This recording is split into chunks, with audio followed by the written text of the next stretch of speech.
கந்தனோ பயலர்கதி பயலர்க கந்தோ ஜ ஜ.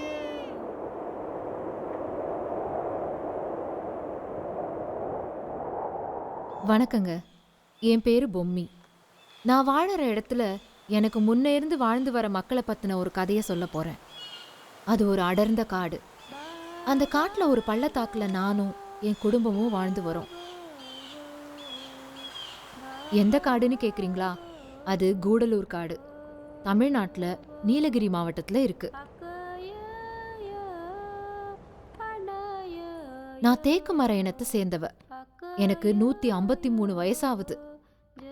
என் குழந்தைங்களுக்கு, பேர குழந்தைங்களுக்கு, கொள்ளு பேர குழந்தைங்களுக்கு பல தடவை கதை சொல்லியிருக்கேன். ஆனா இப்பதான் தடவையா உங்களுக்கு கதை சொல்ல போறேன். இது ஒரு உண்மை கதை. ஏறக்குறைய 150 வருஷத்துக்கு முந்தி இருந்து அடப்பட்டு அடிமைப்பட்டு எந்த விதமான உரிமையும் இல்லாம வாழற பெட்ட குறும்பர் அப்படிங்கிற பழங்குடி மக்களை பத்தின கதை இது. ரொம்ப சரியா சொல்லணும்னா கோடமூல ஆதிவாசி கிராமத்துல வசிக்கிற ஒரு பூர்வகுடி கூட்டத்தோட வாழ்வு இது. இப்ப இந்த பெட்ட குறும்பர் கதைய சொல்ல காரணம் என்ன அப்படின்னு நீங்க கேட்கலாம். இருக்கு, அதுக்கு காரணம் இருக்கு. இவங்க வாழ்க்கையில இப்பதான் ஒரு சின்ன வெளிச்சம் கிடைச்சிருக்கு. தங்களோட வாழ்வாதாரத்துக்காக போராடி வர்ற இவங்க போன மாசம், அதாவது 2013 சித்திர மாசம் ஒரு போராட்டத்தை நடத்தி அந்த சங்கிலி கேட்டை புடுங்கி வீசிட்டாங்க. இந்த வைகாசி மாசமும் அந்த சில்வர் கிளவுட் எஸ்டேட்டுக்கு எதிரா ஒரு நாள் பட்டினி போராட்டம் நடத்தினாங்க. 300க்கும் அதிகமான பெட்ட குறும்பர் ஆதிவாசி மக்கள் அந்த போராட்டத்துல கலந்துக்கிட்டாங்க. ஒன்னும் புரியலையா? இருங்க இருங்க, பொறுமையா இருங்க, ஒன்னு ஒன்னா சொல்றேன்.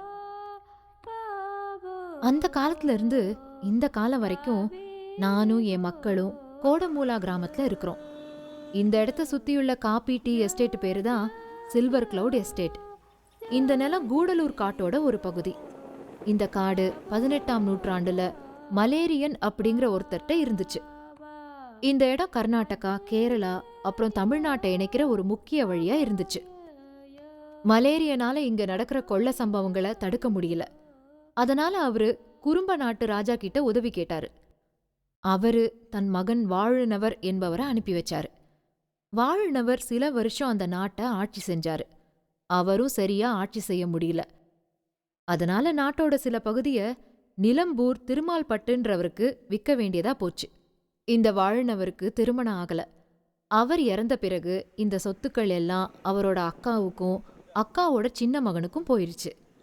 ஆனா நிலம்பூர் திருமால்பட்டு என்ன செஞ்சாரு அப்படின்னா, வாழுனவரின் அக்காவை கடத்திட்டு போய் தந்திரமா எல்லா சொத்தையும் அபகரிச்சிட்டாரு. அப்புறம் இந்த நிலத்தை ஆங்கிலேய டீ மற்றும் காபி கம்பெனிகளுக்கு குத்தகைக்கு விட்டுட்டாரு.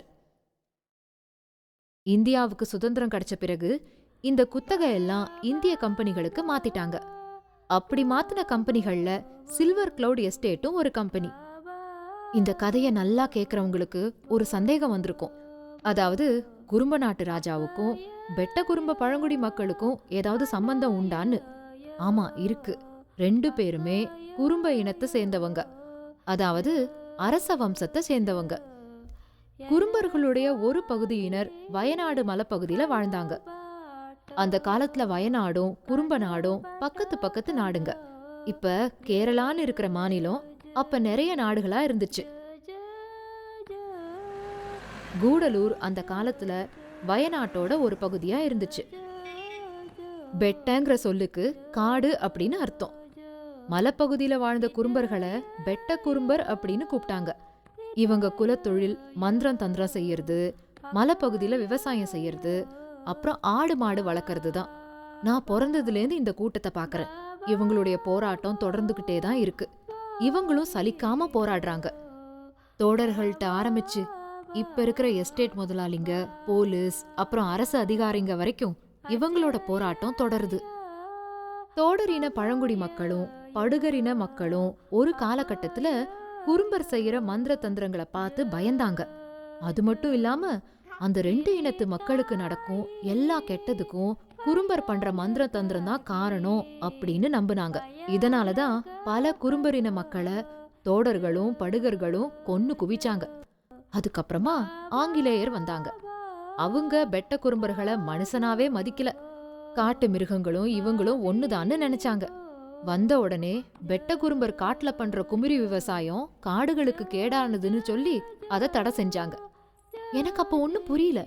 குமிரி விவசாயத்தை தடை செஞ்ச அதே அரசாங்கம் தான் மரங்களை வெட்டி அவங்க நாட்டுக்கு கடத்துனாங்க. அது மட்டும் காடுகளுக்கு கேடானது இல்லையா? என் குடும்பத்துல பல பேரு வெட்டுப்படாம தப்பிச்சதே இந்த பெட்ட குறும்பரின மக்களால தான். அவங்களுக்கு ஒரு நம்பிக்கை உண்டு. என்னன்னா, வளர்ந்த மரங்க எல்லாம் தெய்வங்க வாழற இடம் அப்படின்னு நம்புறாங்க. குமிரி விவசாயத்தை தடை செஞ்சதோட நிக்காம இவங்களை எல்லாம் காடுகளை வெட்டவும், டீ காப்பி தோட்டங்க அமைக்கவும், அப்புறம் காட்டு யானைகளை பழக்கிறதுக்கும் அடிமைகளா மாத்திட்டாங்க. மரங்களுக்கும் பெட்ட குறும்பர்களுக்கும் எப்படி நெருங்கிய பந்தம் இருக்குதோ அதே மாதிரிதான் காட்டு யானைகளுக்கும் பெட்ட குறும்பர்களுக்கும் பிரிக்க முடியாத பந்தம் இருக்கு. இதுக்கு மத்தியில இந்தியாவும் சுதந்திரம் அடைஞ்சிருச்சு. ஆனா இவங்களுக்கு மட்டும் இன்னும் சுதந்திரம் கிடைக்கவே இல்ல. சுதந்திரம் அடைஞ்ச பிறகுதான் இவங்களுக்கு கொடுமைகளும் அதிகமாச்சு. கிட்டத்தட்ட 15 கிராமங்களுக்கு இவங்கள வற்புறுத்தி இடமாற்றம் செய்ய வச்சாங்க. இந்த கொடுஞ்செயல்ல இப்ப இருக்கிற எஸ்டேட் முதலாளியோட குடும்பத்தோட பங்கு ரொம்ப அதிகம். என்ன செஞ்சாங்க தெரியுமா? ஒரு கிராமத்துல 2 வருஷம் இவங்கள தங்க வைப்பாங்க. அந்த 2 வருஷத்துல இவங்க அந்த நிலத்தை உழுது பக்குவப்படுத்தி நல்ல நிலமா ஆக்கிடுவாங்க. அதுக்கப்புறம் இவங்கள வேற இடத்துக்கு விரட்டி அடிச்சிடுவாங்க. இவங்க அந்த இடத்த விட்டு போன பிறகு இவங்க வாழ்ந்த இடத்துல டீ காப்பி தோட்டத்தை போட்டு விடுவாங்க. ஒரு தடவை ஒரு கிராமத்தை விட்டு காலி செய்ய முடியாது அப்படின்னு பெட்ட குறும்பர்கள் சொல்ல, இந்த எஸ்டேட் முதலாளி அந்த கிராமத்தையே தீ வச்சு எரிச்சிட்டான். இப்படி கொஞ்சம் கொஞ்சமா இவங்கள விரட்டி விரட்டியே இப்ப எஸ்டேட்டோட ஓரத்துக்கே விரட்டி அடிச்சிட்டாங்க. இனி கோடமூலாவை விட்டு போக வேற இடம் பெட்ட குறும்பர்களுக்கு இல்ல. நிலைமை இப்படி இருக்க, கொஞ்சம் வருஷத்துக்கு முன்னாடி பெட்ட குறும்பர்களோட நில அளவை குறைக்கவும், காட்டு விலங்குகள் எஸ்டேட்டுக்குள்ள வராம தடுக்கவும் கரண்ட் கம்பி வேலிய இந்த எஸ்டேட்டை சுத்தியும் போட்டாங்க. கிட்டத்தட்ட 1500 ஏக்கர் காடு இந்த சில்வர் கிளவுட் எஸ்டேட்டோட கட்டுப்பாட்டுல இருக்கு. இதுல 80% டீ காப்பி எஸ்டேட்டா மாறி போச்சு. கரண்ட் கம்பி வேலினால யானைகளோட தடம் சுத்தமா அழிஞ்சு போச்சு. இது இந்த எஸ்டேட் முதலாளிக்கு எந்த பிரச்சனையும் இல்லாம ஒரு குட்டி அரசாங்க நடத்த ஏதுவா போச்சு. இந்த கரண்ட் கம்பி வேலியோட அடுத்த கட்டம்தான் சங்கிலி கேட். இந்த சங்கிலி கேட் வரத்துக்கு முன்ன கோடமூலா பெட்ட குறும்பர்கள் இந்த எஸ்டேட்டுக்குள்ள சில ஏக்கர் நிலத்தை மீட்டெடுத்தாங்க. ஆனா 3 நாள்ல அந்த முயற்சியும் சிதைஞ்சு போச்சு. அதுக்கு முக்கிய காரணம் அந்த ஊரை சேர்ந்த ஆதிவாசி தலைவர்கள் தாங்க. அவங்கள எஸ்டேட் முதலாளி விலைக்கு வாங்கிட்டாரு. அதுக்கு பின்னால நடந்த சின்ன சின்ன போராட்டங்க எதுவும் எங்கேயும் பதிவாகவே இல்ல. ஒண்ணு மட்டும் நிச்சயம், இது எல்லாம் தான் இப்ப நடக்கிற போராட்டங்களுக்கு எருவாச்சு. சங்கிலி கேட் தான் அந்த குட்டி அரசாங்கத்துக்கு செல்லக்கூடிய நுழைவாயில். அது எஸ்டேட்டுக்குள்ள வாழற மக்களை கண்காணிக்கிற ஒரு முக்கிய இடமாயிருச்சு.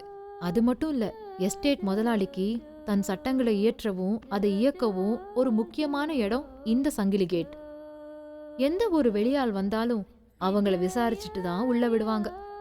எந்த அரசு நலத்திட்டங்களையும் மக்களுக்கு கிடைக்க விடாம இந்த எஸ்டேட் சங்கிலி கேட் முன்ன நிறுத்திட்டாங்க. கட்டுமான பொருட்களை உள்ள எடுத்து செல்ல தடை செஞ்சாங்க. விளைவிச்ச தானியங்களை வெளியில எடுத்து செல்ல சுங்க வரி வசூலிச்சாங்க. இதெல்லாம் நம்ம நாட்டோட சட்டத்திற்கு விரோதமா சர்க்கார் ரோட்டுல ஒரு பொது வழியில அரங்கேறின ரொம்ப ரொம்ப பெரிய குத்தங்க. இது எப்படி பொது வழின்னு கேக்குறீங்களா? சொல்றத கேளுங்க. நான் முன்பு சொன்னதை மறுபடியும் ஞாபகப்படுத்திக்கோங்க. இந்தியா சுதந்திரம் அடைஞ்ச பிறகு ஆங்கில கம்பெனிகள் இந்த நிலத்தோட குத்தகைய இந்திய கம்பெனிகளுக்கு வித்துது. மொத்த நிலத்தோட அளவு 80,000 ஏக்கர். அதுல 50,000 ஏக்கர் நிலம் 9 பெரிய டீ காப்பி கம்பெனிகள்கிட்ட 99 வருஷ குத்தகைக்கு போயிருச்சு. சில்வர் கிளவுட் எஸ்டேட்டும் இதுல ஒரு கம்பெனி. இந்த 9 கம்பெனிகள்ல பல கம்பெனிகளோட குத்தகை காலம் ஏற்கனவே முடிஞ்சிடுச்சு.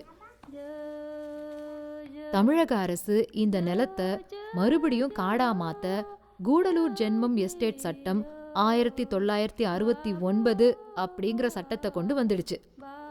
ஆனா இந்த சட்டத்தை முழுமையா நடைமுறைப்படுத்த முடியல. அதுக்கு முக்கிய காரணம் இந்த சட்டத்துல உள்ள ஓட்டைகள், அப்புறம் உள்ளூர் அரசியல்வாதிகள் தான். முடிவுக்கு கொண்டு வர முடியாத தனியார் டீ காபி கம்பெனிகளிடம் உள்ள நிலங்களை செக்ஷன் 17 நிலம் அப்படின்னு தமிழக அரசு பிரிச்சிடுச்சு. காலங்காலமா வாழ்ந்து வர ஆதிவாசியோட நிலத்தை சொந்தமாக்க எஸ்டேட் முதலாளிகள் தொடர்ந்து முயற்சிக்கிறாங்க. இந்த பிரச்சனைய மட்டும் தமிழக அரசுனால முடிவுக்கு கொண்டு வரவே முடியல.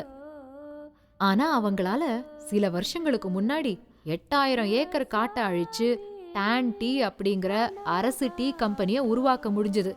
இதுதான் எனக்கு புரியவே மாட்டேங்குது. பெட்ட குறும்பர்கள் தங்களோட பிரச்சனைகளுக்கு முடிவு காண அரசாங்க அதிகாரிகளிடமோ அரசியல் தலைவர்களிடமோ பல வருஷங்களா பல மனுக்களை கொடுத்தாங்க. ஆனா எந்த பலனும் இது நாள் வரை இல்ல. 2-3 வருஷத்துக்கு முன்னாடி கோடமூலா மக்களோட போராட்டம் தீவிரம் அடைஞ்சது. சில்வர் கிளவுட் எஸ்டேட் முதலாளி தொழிலாளர் பற்றாக்குறைய சரி செய்ய எஸ்டேட்டுக்கு உள்ளே உள்ள கிராமங்கள்ல ஆடு மாடு வளர்க்க தடை விதிச்சாரு. இந்த தடைய மீறி பெட்ட குறும்பர்கள் ஆடு மாடு வளர்த்தாங்க. இது எஸ்டேட் முதலாளிக்கு பிடிக்கல. எஸ்டேட் முதலாளி மக்களுக்கு எதிரா பொய் வழக்கு போட சதித்திட்டம் போட்டாரு. எஸ்டேட் வாட்ச்மேனை விட்டு ஒரு ஆட்டை திருட்டுத்தனமா கோடமுலாவில இருந்து பிடிச்சு வர சொன்னாரு. அந்த வாட்ச்மேன் திருடும் போது கையும் களவுமா சிக்கிக்கிட்டான். அன்னிக்கு அது ஒரு பெரிய பிரச்சனையாச்சு. போலீஸ் கோடமுலா வந்தாங்க. ஆனா அவங்க எல்லாரும் எப்போதும் போலவே எஸ்டேட் முதலாளிக்கு தான் சப்போர்ட்டா இருந்தாங்க. இந்த பிரச்சனைக்காக போலீஸ் ஸ்டேஷனுக்கு எஃப்ஐஆர் போட போன ஆதிவாசிகளையும் எஸ்டேட் முதலாளி விலைக்கு வாங்கிட்டாரு. இந்த சம்பவத்துக்கு பிறகு மக்களுக்காக உண்மையா போராட்டத்துல ஈடுபட்ட பெட்ட குறும்பர்கள் முதலாளி கிட்ட வேலைக்கு போறத நிறுத்திட்டாங்க. கொஞ்சம் மாசத்துக்கு முன்னால இந்த இடத்துக்கு பட்டா வாங்க பல லட்சங்களை எஸ்டேட் முதலாளி அரசு அதிகாரிகளுக்கு வாரி இறைச்சாரு. அதை தெரிஞ்சுக்கிட்ட கோடமூலா மக்கள் அந்த செயலை தடுக்க சென்னை கோர்ட்ல தடை உத்தரவு வாங்கினாங்க. அதுக்கு பின்னால ஒரு நாள் டிஆர்ஓ அந்த வழியா விசிட்டுக்கு வந்தப்ப இந்த சங்கிலி கேட்ல உள்ள வாட்ச்மேன் அவரையும் நிறுத்தி பல கேள்விகளை கேட்டிருக்கான். கடுப்பான டிஆர்ஓ சங்கிலி கேட் சாவியை வாங்கிட்டு போய் ஆர்டிஓ கிட்ட சாவியை கொடுத்துட்டாரு. அதன் பிறகு ஆர்டிஓ சங்கிலி கேட்டு நாளைக்கு இருக்கக்கூடாதுன்னு உத்தரவிட்டுட்டாரு. ஆர்டிஓ இந்த செய்திய கோடமுலா மக்களிடம் சொல்ல இதுதான் சமயம்னு அந்த சங்கிலி கேட் அங்க இருந்த போர்டு எல்லாத்தையும் மக்கள் புடுங்கி வீசிட்டாங்க. எஸ்டேட் முதலாளிக்கு இந்த வருஷம் அடிமேல அடி பல லட்சங்களை லஞ்சமா கொடுத்தும் பலனே இல்ல. கோடமூலா மக்கள் கடைசியா போன மாசம் ஒரு நாள் அடையாள பட்டினி போராட்டம் நடத்தினாங்க. இந்த பட்டினி போராட்டம் கூடலூர் மாநகராட்சிக்கு சொந்தமான காந்தி திடல்ல 21/5/2013 அன்னிக்கு நடந்துச்சு. இதுல சிறப்பு என்னன்னா ஒரு அரசியல்வாதியும் அந்த போராட்டத்தை தலைமை தாங்கல. மக்கள் பிரதிநிதிகளே தலைமை ஏத்தாங்க. 300க்கும் அதிகமான ஆதிவாசி மக்கள் கலந்துக்கிட்டாங்க. பல பெண்கள் முதலா இதுல மைக்ல பேசினாங்க. சிலர் எஸ்டேட் முதலாளி கிட்ட லஞ்சம் வாங்கிய அரசு அதிகாரிகள் மற்றும் போலீஸ் அதிகாரிகளை அம்பலப்படுத்தினாங்க.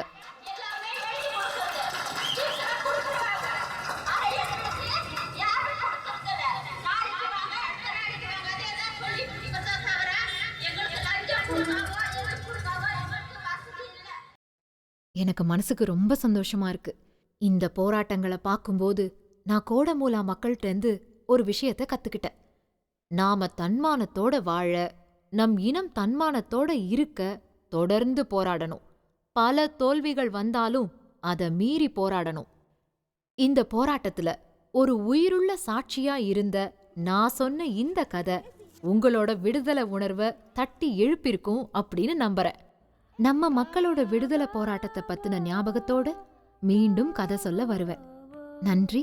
பொம்மி.